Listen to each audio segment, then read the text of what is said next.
আপনাদের প্রতিদ্বন্দ্বী হিসেবে আগে হচ্ছে ছাত্রলীগ ছিল। সো যে জায়গায় আপনারা অনেক ক্ষেত্রেই দাঁড়াতে পারেননি, অনেক অত্যাচার অন্যায়ের সম্মুখীন হয়েছেন। এখন শিবির হচ্ছে আপনাদের প্রতিদ্বন্দ্বী। সো শিবিরের সাথে রাজনীতি করা কতটুকু চ্যালেঞ্জিং বা কতটুকু পজিটিভ, আমি যদি পজিটিভ এবং নেগেটিভ ওয়েতে ভাবি, কি মনে হয় আপনার কাছে? আচ্ছা, আমাদের ওই যে বিষয়টা আপনি যেটা বলছেন, এখানে আমাদের প্রতিপক্ষ আগে ছিল এবং আমরা ছাত্রলীগের সামনে দাঁড়াতে পারিনি, বিষয়টি আমি একমত নই।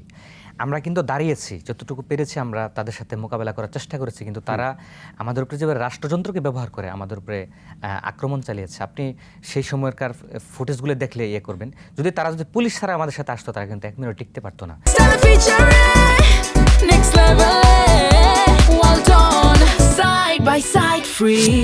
সেখানে কিন্তু আমরা বীরত্বের পরিচয় দিয়েছি, ছাত্রদল কিন্তু সেটা প্রমাণ করে দিয়েছে।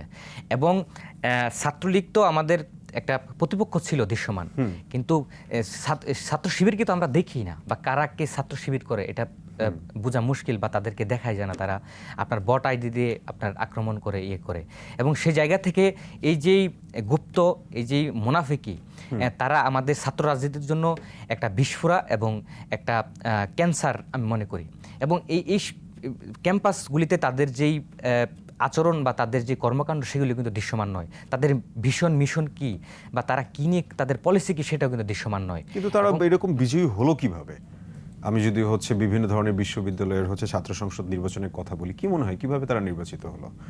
আচ্ছা, এখানে যে বিষয়টি হয়েছে, তারা প্রথমত বলেছে যে আমরা সাধারণ শিক্ষার্থী, কিন্তু তারা শিবির করে শিবিরের কমিটিতে রয়েছে এরকম, এবং তারা সাধারণ শিক্ষার্থী যারা রয়েছেন তাদেরকে কিন্তু কনভিন্স করেছেন মিথ্যা আশ্বাস দিয়ে, ভুয়া আশ্বাস দিয়ে। সেখানে তারা সাধারণ শিক্ষার্থীদেরকে বুঝিয়েছেন যে ছাত্র রাজনীতি বা যারা রাজনৈতিক দলের সাথে যুক্ত তারা কিন্তু অতীতের মতো দায়িত্ব পেলে বা ইয়াতে আসলে তারা ওই ধরনের এরকম হতে পারে, এই ধরনের ইয়ে করে কিন্তু সাধারণ শিক্ষার্থীর সাথে প্রতারণা করে এক ধরনের তারা কিন্তু এগুলোতে বিজয়ী হয়েছে। এবং কিছু কিছু জায়গাতে ভোট কারচুপি বা বিশ্ববিদ্যালয় প্রশাসনের নির্লিপ্ততা, উদাসীনতা বা তাদের কারচুপির সাথে তাদের যেই প্রশ্রয়, সেটি কিন্তু আপনার স্পষ্ট হয়েছে।